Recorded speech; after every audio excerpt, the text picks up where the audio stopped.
Pensemos por un segundo en la siguiente escena. Imagínate caminar por las calles de Brooklyn, allá en Nueva York, un día cualquiera. Ajá, ruido, gente por todos lados. Exacto. A nuestro alrededor, lo de siempre. Concreto, rascacielos grises, el ruido ensordecedor del tráfico constante. Sí, el tren subterráneo haciendo vibrar las aceras, claro. Totalmente. Multitudes caminando a toda prisa, con abrigos oscuros, todos como envueltos en esa frialdad típica de la gran ciudad. Y para quienes han migrado, esto es estar, digamos, a miles de kilómetros del hogar. Es un aislamiento bastante profundo. Pero de repente, al girar en una esquina y entrar a un salón parroquial, la atmósfera se transforma radicalmente. El aire se llena con el sonido inconfundible, rítmico y milenario de la marimba. ¡Wow! Y frente a los ojos estalla una paleta de colores vibrantes. Rojos, amarillos, verdes, azules profundos, todos entrelazados en tejidos elaborados a mano, con una precisión ancestral. En un abrir y cerrar de ojos, la jungla de asfalto desaparece. ¡Qué imagen tan poderosa! De pronto estamos en énfasis en la pronunciación clara y orgullosa de Guatemala. Y bueno, la misión de nuestra inmersión profunda de hoy es muy específica. Queremos explorar cómo la identidad y las raíces culturales no solo logran sobrevivir lejos de casa, sino que florecen. Exacto. Florecen con tanta fuerza que terminan iluminando el camino para personas de otros horizontes. Lo fascinante aquí es cómo esta transición visual y sonora redefine nuestra comprensión de lo que significa integrarse a una nueva sociedad. Sí, porque históricamente siempre nos han contado otra historia. Claro, el relato predominante asume que la asimilación es un proceso de borrado. O sea, se espera que quien llega a una metrópolis como Nueva York, eventualmente, diluya sus costumbres. Que guarde sus tradiciones en un cajón, básicamente. Así es, que adopte por completo el molde del país receptor para poder encajar. Sin embargo, nuestro análisis de hoy nos demuestra empíricamente que la cultura es una entidad viva. No es una pieza de museo estática. Exacto, no lo es. Respira, viaja, muta y, lo más importante, tiene una capacidad de atracción magnética brutal. Totalmente. Y para desempacar toda esta riqueza, vamos a sumergirnos en la vida de una mujer extraordinaria que encarna esta resiliencia cultural. Toda la información y el contexto que traemos hoy provienen de un artículo de la sección Éxitos de la revista de soymigrante.com. Una fuente valiosísima. Absolutamente. Y es a través de este material que conocemos a énfasis en la pronunciación clara y orgullosa de Vilma Tzoc.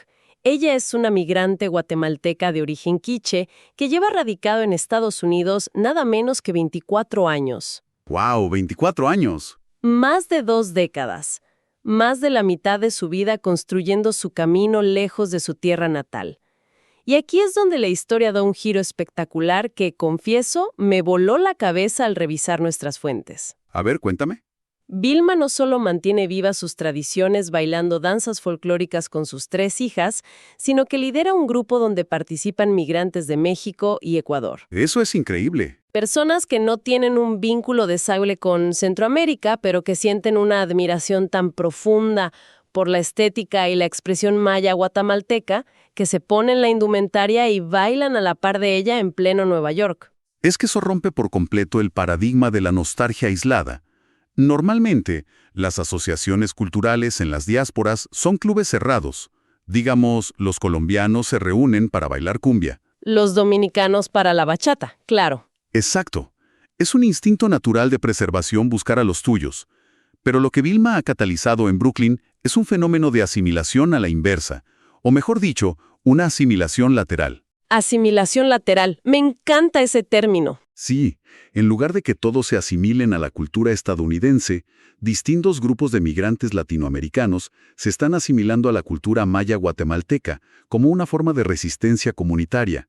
Encuentran en los ritmos y en los tejidos de Vilma un refugio compartido frente a la inmensidad de la ciudad.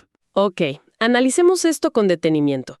Porque para entender cómo alguien logra construir este nivel de influencia cultural, tenemos que retroceder el reloj. Claro, esto no nace de la nada. Definitivamente no. Este nivel de convicción no nace de la noche a la mañana. Vilma es originaria de énfasis en la pronunciación clara y orgullosa de, San Juan Argüeta. en, énfasis en la pronunciación clara y orgullosa de, solo la.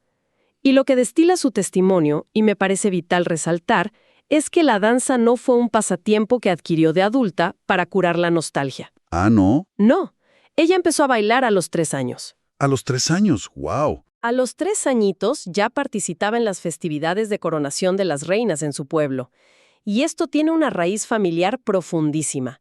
Su padre, que en paz descanse, era el maestro de ceremonias de estas investiduras. ¡Qué detalle tan hermoso! Él fue el primer guardián de la cultura en su vida, el que le inculcó ese respeto casi sagrado por la indumentaria y las tradiciones de su pueblo. Fíjate que ese detalle de la edad es crucial.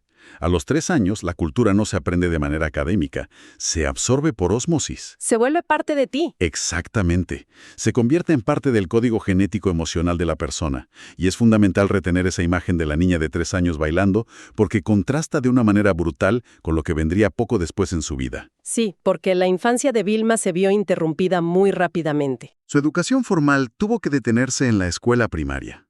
A los 10 años, una edad en la que el cerebro infantil debería estar enfocado en el juego, ella ya estaba trabajando en la capital del país. Es durísimo pensar en eso. Lo es. Y a los 17 años, siendo todavía una adolescente, toma la monumental decisión de emigrar sola a Estados Unidos persiguiendo lo que ella misma llama un gran sueño. Y aquí me surgió una reflexión inevitable.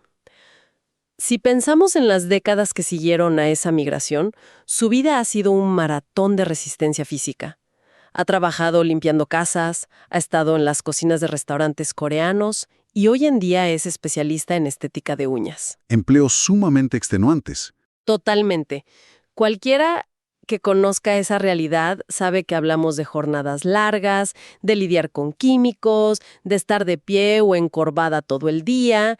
Entonces, yo me pregunto, ¿de dónde saca la energía una persona después de una semana laboral trituradora para liderar ensayos de danza y bordar trajes? La lógica dictaría que el fin de semana es para colapsar en el sofá. Exacto. Pero ahí radica la paradoja de la supervivencia migrante. Desde una óptica meramente utilitaria, dedicar el poco tiempo libre a ensayar coreografías parece un gasto de energía ilógico. Sí, no hace sentido a primera vista. Pero si analizamos esto desde la psicología del desplazamiento, la danza para Vilma no es un gasto de energía, es su principal fuente de recarga vital. Cuando pasas de lunes a viernes en entornos donde tu identidad es a menudo invisibilizada, donde tal vez solo eres vista como mano de obra, ponerte la indumentaria tradicional el fin de semana es un acto radical de recuperación de la dignidad. Es como decir, existo y mi historia importa. Exactamente.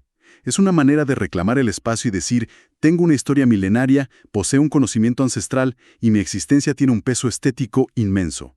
La danza no es un hobby para ella, es el oxígeno que le permite soportar las exigencias de la semana. ¿Qué forma tan reveladora de verlo? La cultura como oxígeno, no como obligación. Y ese oxígeno tiene herederas directas en su hogar. Vilma tiene 3 hijas que nacieron en Estados Unidos. Natalie, de 20 años, que actualmente estudia criminología, Nicole, de 14, y Dana, de 12. 3 hijas de primera generación. Así es. Ahora, sabemos lo complicado que es criar adolescentes de por sí, pero criar adolescentes de primera generación en Nueva York y lograr que se interesen profundamente por las raíces de un país que no es en el que nacieron, me parece un triunfo monumental. Sin duda. Porque la tendencia natural de cualquier joven es querer mimetizarse con sus compañeros de clase, no destacar con un traje tradicional. Definitivamente. Y el detonante de esta conexión es muy sintomático de cómo operan las dinámicas de identidad en Norteamérica. Todo resurgió cuando la escuela de su hija mayor organizó el mes de la hispanidad y le pidieron que expusiera sobre su identidad. Ese suele ser el punto de quiebre. Así es. Es el momento en que el sistema educativo les pone un espejo enfrente y les pregunta, bueno, ¿quién eres? Y Vilma vio en ese proyecto escolar la puerta abierta que necesitaba. Lo que empezó como una pequeña presentación académica escaló rápidamente. Pasaron a presentarse en la parroquia de Nuestra Señora de la Presentación, en el barrio Jamaica de Brooklyn, y de ahí saltaron a los grandes desfiles de la ciudad. Es un crecimiento orgánico impulsado por la necesidad de identidad. Y en todo este proceso de transmisión cultural a sus hijas, hay una cita de Vilma en nuestras fuentes que considero el corazón emocional de todo nuestro análisis. Es una frase directa, sin adornos, pero con una contundencia impresionante. A ver. Ella les dice a sus hijas, y cito textualmente, «En este país solo nacieron, pero ustedes tienen sangre chapina». ¡Wow! Esa declaración me dejó reflexionando muchísimo. Siento que no invalida su ciudadanía estadounidense, pero les otorga un ancla de pertenencia que va mucho más allá de un pasaporte o un lugar de nacimiento. Desde la perspectiva del desarrollo identitario, esa frase es un escudo psicológico invaluable.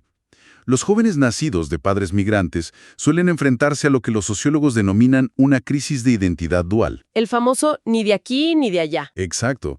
A menudo sienten que no encajan completamente en ninguna parte. Son percibidos como demasiado latinoamericanos para ser considerados estadounidenses puros por ciertos sectores, pero al mismo tiempo se les juzga como demasiado agringados cuando visitan el país de origen de sus padres. Es vivir en un limbo constante. Y al decirles tienen sangre chapina, Vilma les da un lugar seguro. Les proporciona una base innegociable. Les dice, no importa dónde estén sus pies, sus raíces están seguras. Y el éxito de esta filosofía se materializó físicamente el año pasado. Totalmente. Porque esa teoría se puso a prueba en la práctica cuando viajaron juntas a Guatemala. Recorrieron San Juan Argüeta, San Marcos y Gela. ¡Qué viaje tan importante! Y no fueron en plan de turistas convencionales, que ven las cosas detrás de un vidrio. Regresaron absolutamente fascinadas. Fue como si de repente todo ese imaginario que su madre construyó para ellas en el apartamento de Brooklyn tomara forma física. Comprendieron en carne propia la magnitud y la belleza de la herencia que habían estado representando a través de la danza. Es la validación tangible de la herencia abstracta. Para esas adolescentes, la cultura maya dejó de ser una historia de fin de semana en Nueva York para convertirse en un territorio vivo, con calles, montañas y personas reales que validaban su identidad. Y lo extraordinario de este proceso es que ese orgullo generó un campo de gravedad tan fuerte que empezó a atraer a personas ajenas a la familia. Aquí es donde la historia da ese salto fenomenal del que hablábamos al principio. Sí, aquí es donde se pone realmente interesante, porque la iniciativa de Vilma y sus hijas evolucionó y se formalizó en el grupo de danza folclórica multicultural guatemalteca. Tienen aproximadamente 2 años operando como colectivo y son alrededor de 15 personas de todas las edades. Y la alineación incluye a personas de México, de Ecuador y hasta nativos americanos. Convencer a alguien de otro país para que dedique sus fines de semana a ensayar danzas de énfasis en la pronunciación clara y orgullosa de sololá ya es un mérito enorme. Pero el nivel de compromiso va mucho más allá del tiempo. Aquí es donde se evidencia que no se trata de una participación superficial. La indumentaria tradicional de énfasis en la pronunciación clara y orgullosa de Guatemala no es un disfraz genérico. Son piezas elaboradas a mano, con técnicas milenarias, y cada una cuenta una historia específica de su región. Y además son piezas costosas. Económicamente representan una inversión muy considerable. El hecho de que un migrante trabajador originario de Ecuador decida destinar una parte importante de sus ingresos a adquirir un traje tradicional, énfasis en la pronunciación clara y orgullosa de quiché, nos habla de un respeto intercultural profundísimo. Están adoptando voluntariamente la herencia de otra nación. Porque encuentran en ella un reflejo de su propia lucha y su propia necesidad de belleza. Y Vilma lo resume con una humildad que traspasa el texto. Al hablar de este grupo multicultural, ella expresa sus sentimientos con una claridad rotunda. Y sus palabras son estas. No es por nada, pero aquí nos volvemos hermanos, familia. No es por sangre, es por convivencia. La familia elegida. Exactamente.